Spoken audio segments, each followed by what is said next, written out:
बहुत ज़्यादा परेशानी झेलने के बाद, एक दूसरे के ऊपर बहुत सारे मुकदमे करने के बाद, कहीं ना कहीं मन में एक दूसरे के प्रति ये आता है कि इस समस्या से तो बेहतर है कि सेटलमेंट कर लिया जाए। और सेटलमेंट भी मतलब कहीं ना कहीं लड़के वाले के ऊपर मुकदमे बहुत ज़्यादा कर दिए जाते हैं, तो वो लड़के वाला जो है वो टूट जाता है और वो कहीं ना कहीं वो भी सोचता है कि चलो ठीक है, सेटलमेंट कर लिया जाए।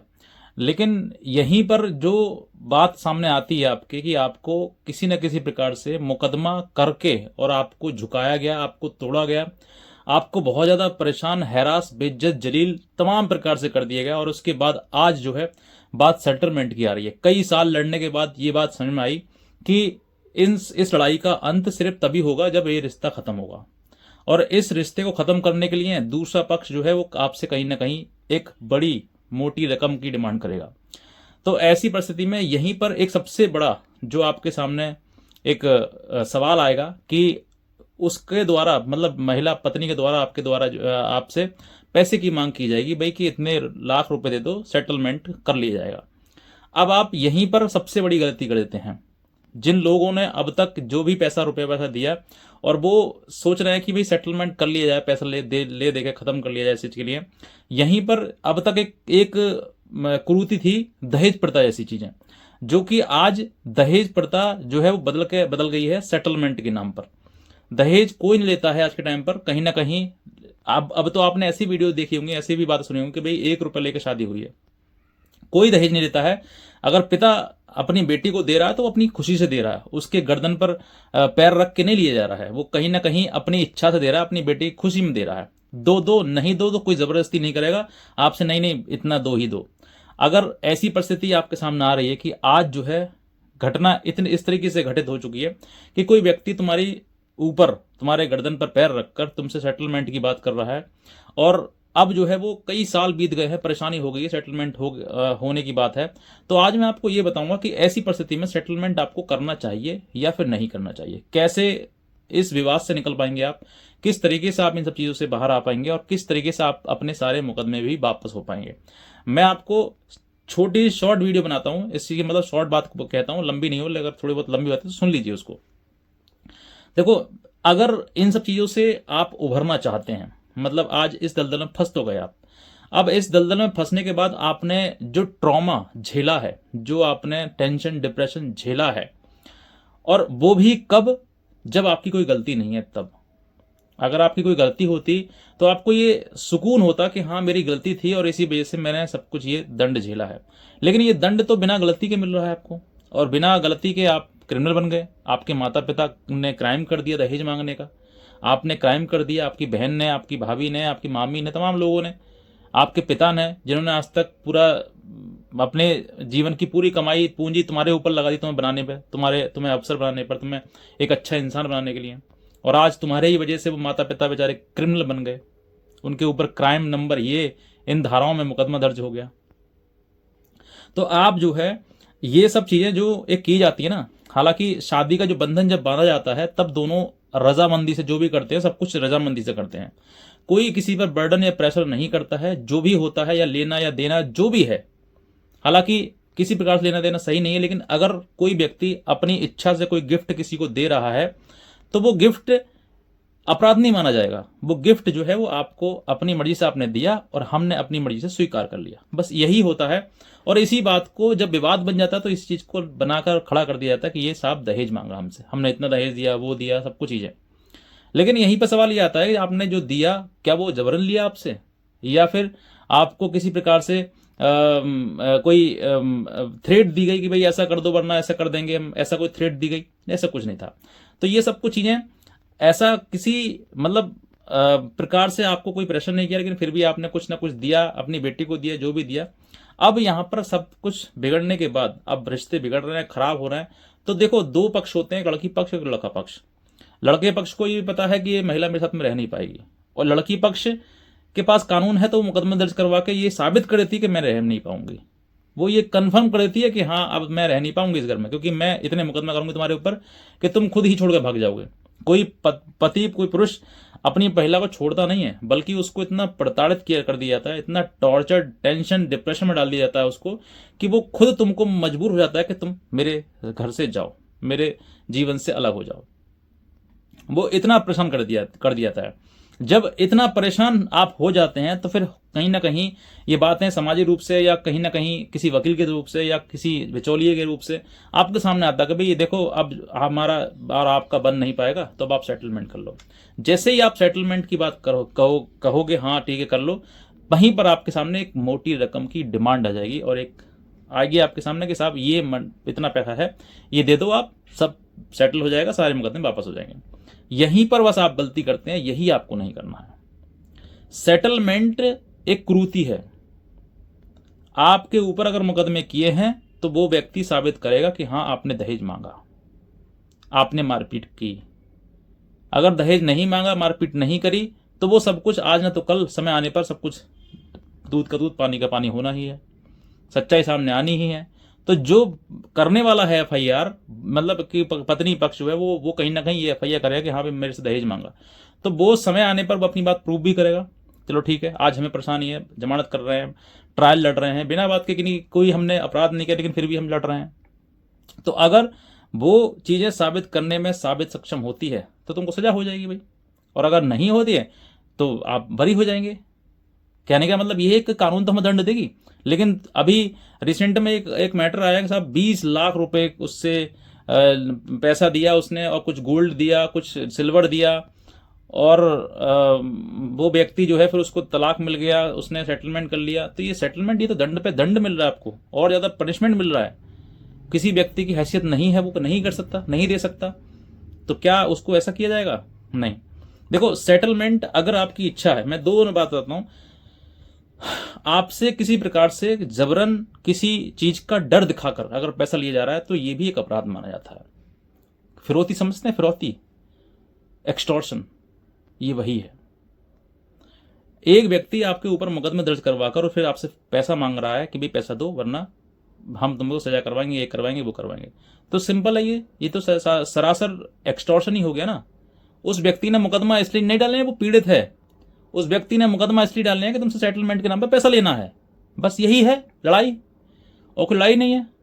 आज मुंह मांगी उसकी रकम तुम उसके मुंह पे फेंक के मार दो, आज ही सारे मुकदमे खत्म, आज ही सारे दहेज प्रथा खत्म, आज ही मारपीट करी और टॉर्चर किया सब खत्म, आज ही निपट जाएगा मामला सब। सेटलमेंट करने में कितनी देर लगेगी? कुछ भी नहीं, देर नहीं लगेगी, लेकिन आपको लड़ने में बहुत समय बीत जाएगा। तो जिन लोगों के पास में भैया पैसा है, बेशुमार है, तो वो दे दो, तुम्हारी इच्छा है। लेकिन मेरी इच्छा तो ये है कि आप लड़िए। लड़कर, मैं कहता हूं ना, लड़ाई उसके लिए मत लड़िए कि साहब हमारे सेटलमेंट हो जाएगा, हम बच जाएंगे, ऐसा कुछ नहीं। लड़ाई उसलिए लड़िए कि आपके ऊपर किसी व्यक्ति की इतनी औकात हो गई, इतनी हैसियत कि वो तुम पे झूठे मुकदमे दर्ज करवा के तुम्हारी संपत्ति तुमसे ले ले, तुमसे सेटलमेंट के नाम पर मोटी रकम ले ले, पैसा ले ले। इतना मतलब कानून का दुरुपयोग। इसका मतलब ये है कि मतलब चलो ठीक है, आज तुमने सेटलमेंट कर लिया, कल को फिर 2-4 मुकदमे लगा देगी, फिर तुम सेटलमेंट के नाम पे पैसे दोगे, और वो नहीं लगा ले, कोई और लगा देगा तुम्हारे ऊपर, तुम फिर पैसे दो, सेटलमेंट कर लो भैया। तो तुम तो इसी काम के हो गए। तो तुम्हारे सामने कहाँ न्याय और अन्याय, कहाँ वाली बात आ रही? तुम तो खुद ही अन्याय के भागीदार हो रहे हो। तो न्याय अन्याय ये सब सेटलमेंट के नाम पर अन्याय मत करवाइए अपने नाम पर।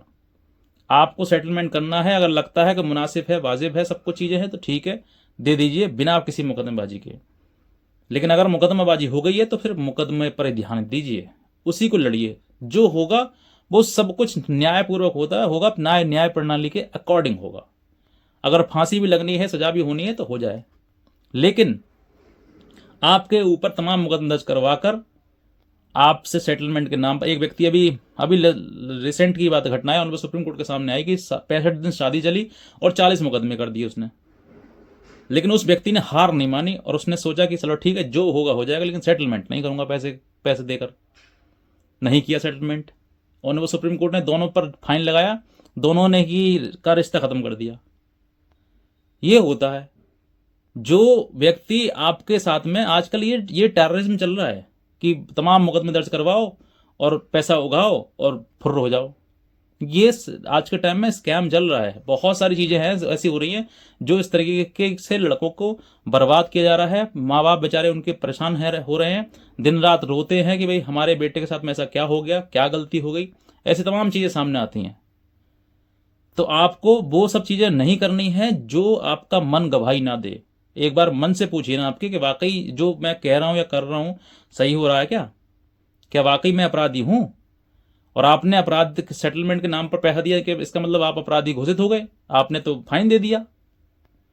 तो मैं आपको ये नहीं कहना चाहता हूँ कि आप सेटलमेंट ना करो, लेकिन मैं बस ये कहना चाहता हूँ कि बुराई अगर आपके साथ में हुआ है, बुरा हुआ है, आपके ऊपर जानबूझकर झूठे मुकदमे दर्ज करवाए गए हैं और इस उद्देश्य से कि इस व्यक्ति से मोटी रकम लेनी है, सेटलमेंट करना है और उसके नाम पर पैसा आपसे लिया जा रहा है, वो गलत है। अगर उस व्यक्ति ने आपके ऊपर झूठे मुकदमे दर्ज करवाए हैं तो तुम भी उसके ऊपर काउंटर केस सच्चाई वाले करवाओ। मेरा ये कहना है आपको, नियम से तो होगा, जो होगा हो जाएगा, लेकिन अन्याय के का साथ देना, अन्याय के खिलाफ ना लड़ना, ये तो आपकी जीते जी मृत्यु के समान है। आपको जीना है तुम सम्मान से जिए और कोई व्यक्ति तुम्हारे साथ में इस तरीके का अन्याय ना करवाए, इसका भी ध्यान रखिए। और रही बात मुकदमों की, तो मुकदमे आज न तो कल खत्म होने ही होने हैं। जीवन आपका बहुत लंबा है, लेकिन पहले ही आपसे पहले मुकदमे खत्म हो जाएंगे। अब मुकदमे मान लीजिए सेटलमेंट आपका नहीं हो रहा है, आपने प्रयास कर लिया, उसने भी कर लिया, लेकिन नहीं हो पा रहा है, तो मुकदमों की स्पीड बढ़ा दीजिए, चलने दीजिए जल्दी फटाफट। जितना गवाही क्रॉस व्रॉस जो भी होना है, एविडेंस वगैरह सब कुछ करा करू के वो कहीं ना कहीं एक दूसरी बात खत्म होते चले जाएंगे। लेकिन आपसे जो मोटी रकम मांगी जा रही, पैसा मांगा जा रहा है, वो आपसे नहीं मांगा जाएगा, ना लिया जाएगा। इसी तरीके से आपको डरना नहीं है। जो व्यक्ति डर जाता है, घबरा जाता है, परेशान हो जाता है, वो सेटलमेंट पा जाता है, टूट जाता है वो। और सेटलमेंट का मतलब यही है कि आपसे आज के टाइम में कानूनी रूप से फिरौती लेना, यही है सेटलमेंट का दूसरा नाम। हो सकता है कुछ लोगों को बुरा लग रहा हो, लेकिन मैं सच्चाई बोलते हुए घबराता नहीं हूँ। आपके सामने यही बात बोलूँगा कि आपके सामने फिरौती अगर कि आपके सामने अगर डिमांड आ रही है कि भाई इतना पैसा दो, मना कर दो, साफ कर दो।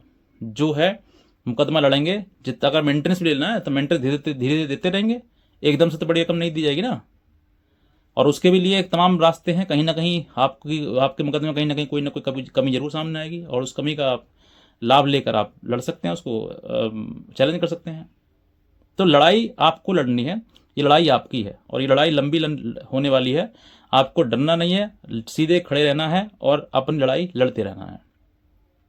बुराई के खिलाफ लड़िए आप, अच्छाई आप भगवान श्री राम ने भी लड़ाई लड़ी थी रावण से, तो वो क्यों लड़ी थी? क्योंकि बुराई का प्रतीक था रावण। उस समय रावण था, आज के टाइम में रावण की बहन है। बस आपको वही चीज़ ध्यान रखनी है आपको, कि मैं ये नहीं कहना चाहता हूँ कि आप मतलब मत लड़िए, बुराई से लड़िए। अगर जहाँ पर आपके साथ बुरा हो रहा है तो आपको लड़ना है उस चीज़ के लिए। सेटलमेंट के नाम पर टूटना नहीं है। सेटलमेंट ना हो रहा तो अच्छी बात है, लड़ाई लड़ो, आज ना है तो कल कहीं ना कहीं समाधान सॉल्यूशन आपका होगा ही। और होना ही क्यों है, जीवन लड़ने के लिए है। जीवन कहीं ना कहीं योद्धा बनना है आपको, जीवन में कहीं ना कहीं आपको उस परिस्थिति का सामना करना है जो आपके सामने बुराई बन के आई है। तो आपको मैं यही कहना चाहता हूं कि सेटलमेंट के नाम पर आप किसी प्रकार से बड़ी रकम ना दीजिए। और अगर हाँ लगता है जेन्युइन है, रीजनेबल है, तो आप छोटा मोटा अगर अमाउंट मांगा जा रहा है, आपसे बातचीत करी जा रही है, तो आपको लगता है कि हाँ इतना इसका किसने खर्च किया, आप अपने बुद्धि विवेक से सोचिए कि हाँ वाकई ये चीज़ें हैं, ठीक है, तो कर लिया जाए। अगर जैसे ही आप कर लेंगे वैसे ही आपका जो मुकदमे बचे हुए, जैसे सेटलमेंट आपको हो जाता है, तो उससे एक सेटलमेंट आप डीड बनवा लें, एग्रीमेंट बनवा लें, और उसके आधार पर आप सेक्शन 13B के तहत जो है आप ऑनरेबल कोर्ट में, अपने जो आपका डिस्ट्रिक्ट कोर्ट है उसके अकॉर्डिंग आप जो है सेक्शन 13B के तहत एक पिटीशन फाइल करिए, और सेक्शन जो 13B है उसका पिटीशन दायर करते हुए जैसे डाइवोर्स आपको हो जाता है, पैसा पूरा चुका दीजिए, वहाँ ख़त्म करिए और रिश्ता ख़त्म। और उसके बाद ही एक जितने भी आपके जो निचले अदालत में मुकदमे चल रहे हैं, उन मुकदमों को भी आप एकदम से ख़त्म कर नहीं सकते हैं। उसी के आधार पर जब आप सेटलमेंट हो जाएगा, उस सेटलमेंट एग्रीमेंट के आधार पर आप हाई कोर्ट चले जाइए, और वहाँ पर जितने भी मुकदमे उन सभी की डिटेल दे दीजिए, साहब ये इस मुकदमे है, और इन सबको क्वैश कर दिया जाए। तो आधार पर आप दोनों की गवाही हो जाएगी, गवाही के आधार पर ही सब कुछ सेटलमेंट हो जाएगा, और वहीं पर सब कुछ फ्रीज खत्म हो जाएगा आपका, और पूरे मुकदमे के सब समाप्त हो जाएंगे। ये एक शॉर्ट रास्ता है। और अगर लड़ाई लड़नी है आपके लिए तो फिर लंबी है। कोई लड़ना तो नहीं चाहता है, लेकिन बुराई के खिलाफ कोई दबना भी नहीं चाहता है, झुकना भी नहीं चाहता है। तो ये चीज़ें हैं आपके लिए। बस इतना ही कहना चाहूँगा। अगर आप कोई लीगल हेल्प अगर आप हमसे चाहते हैं तो आप हमारे दिए हुए नंबर में संपर्क कर सकते हैं और हमारी लीगल हेल्प ले सकते हैं। आज का वीडियो देखने के बाद धन्यवाद।